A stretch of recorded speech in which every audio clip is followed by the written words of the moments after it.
We are honored once again to join a friend who's been with us for a long time. We haven't seen her in a while on our program. She's Maria Vizcarrondo. She's president and CEO of a great organization called the Council of New Jersey Grantmakers. Maria, so good to see you. Great to see you too, Steve. It has been too long. And in fact, I want to take this opportunity to also offer you my condolences to you and your family for the loss of Big Steve, who was a big part of all our lives. So wanted to make sure to get that in it before we start. Maria, thank you. It'll never get old hearing great friends and people who matter saying nice things about my dad. So thank you, Maria. Hey, Maria, tell everyone what the council is and why it matters now more than ever in the age of COVID. So the Council of New Jersey Grantmakers, for those who may not know, is the membership association for all of the foundations in New Jersey. And our role is to basically help all the foundations to do more effective grant making, be able to do programming, learn best practices, and operate to whatever is required in the moment. Why are we so important right now?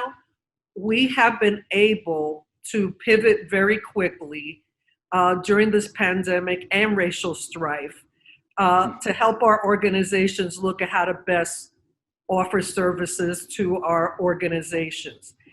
A very important fact is, as you know, you write grants all the time.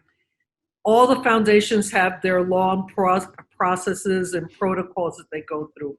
One of the things we've been able to do during this pandemic is get all our members to agree to relax all those requirements so they can process and get money to communities as quickly as possible. We also all became members of we all signed off on the Council of Foundations pledge, which specifically indicates relaxing grants, not making demands on the kind of reporting they had to do, and finding the fastest way possible to get money where it's needed. One of the things that we're spending a lot more energy on these days is what we call data impact grant making, which is we are really using data to be able to make sure that the money is going where it's needed. And one of the reasons we've done that is that after Superstorm Sandy, one of the things that we found was that there were whole communities that never got any dollars because they didn't have the sophistication, they didn't know where to go, they just couldn't deal with whatever process it was to get money. So one of the things we did in this go-round is we've developed, working with Policy Map and with some of our other partners, to look where there's gaps and make sure that dollars are going there. We've also helped we've convened all of the funders, all the funds that have been set up for COVID. So we meet regularly, we see what's happening on the ground, we know how to help them reorganize their money as needed. So let me ask you this, Maria. By the way, we're going to ask Maria to stay right there. We're going to do a separate conversation with her about leadership for our sister program, Lessons in Leadership. But I'm going to ask you this, Maria.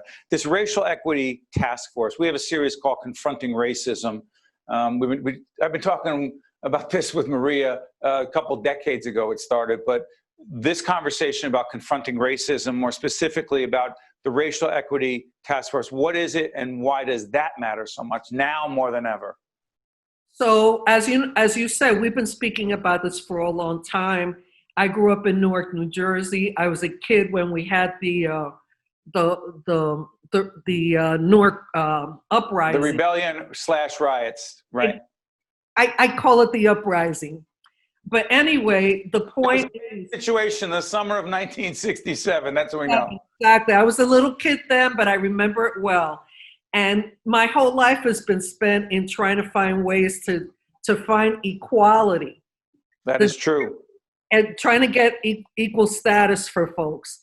The issue is that the George Floyd situation helped to do two things. Obviously, makes it realize that there's still a lot of issues as it relates to equity for people of color in this country. But what it also did as far as the pandemic, because we really are working with this together, is recognizing when it came to the surface, the people that were most vulnerable with this pandemic has been people of color. So That's right. we have to look at it, not just saying, oh, racism is bad and we have to be anti-racist, but how do we More than that. How do we deal with this systematically? And systematically means that we're looking at all of the issues with the foundations from a very basic level. All the foundation, the Racial Equity Task Force was established to address the fact that foundations recognize that they also have to have contributed to the problem and have to be part of the solution. That's right. So what the Racial Equity Task Force does, if you go on our website, you'll see our statement for that, is we're being front and center saying all foundations have to become anti-racist. They have to work towards equity, which means they have to look at who they're giving money to, who are they hiring as far as staff, what does their board look like, are they representative of these communities that they're supporting? So that's right. So we're at the very early stages of that.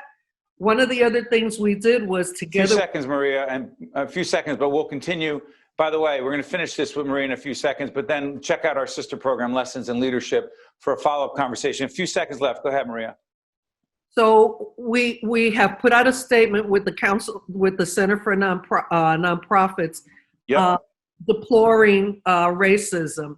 And over this next year, in 2021, is going to be critical for the council to do two things: to provide a lot of more best practices about how foundations are dealing with racism. And number two is to develop more programs to help our organizations become anti-racist. That's right. That's Maria Vizcarrondo. She is the President and Chief Executive Officer at the Council of New Jersey Grantmakers. I want to thank Maria so much for being with us. As I said, we're going to keep her right there for just a few more minutes to talk a little bit more about leadership. You can catch that program with Mary Gamba and I on Lessons in Leadership. Hey, Maria, thank you so much. Wish you all the best, and we look forward to talking to you soon. Thank you, Steve. Take care. I'm Steve Adubato. Thank you so much for watching. We'll see you next time. Valley's all about making life easier for clients, and that's why we're all about smiles, too. So every day, we make it possible for home buyers to become home owners, for folks chasing their dreams to become entrepreneurs, for parents to plan today for their children's tomorrow, and for communities to get better every day. You see, when we know we've put a smile on a customer's face, well, that puts one on ours, too. Hi, I'm Ira Robbins. At Valley, we believe in helping our local neighborhoods and improving the lives of everyone we serve. We work hard every day to make a difference for our employees, clients, and communities. That's why we're proud to support the programming produced by the Caucus Educational Corporation.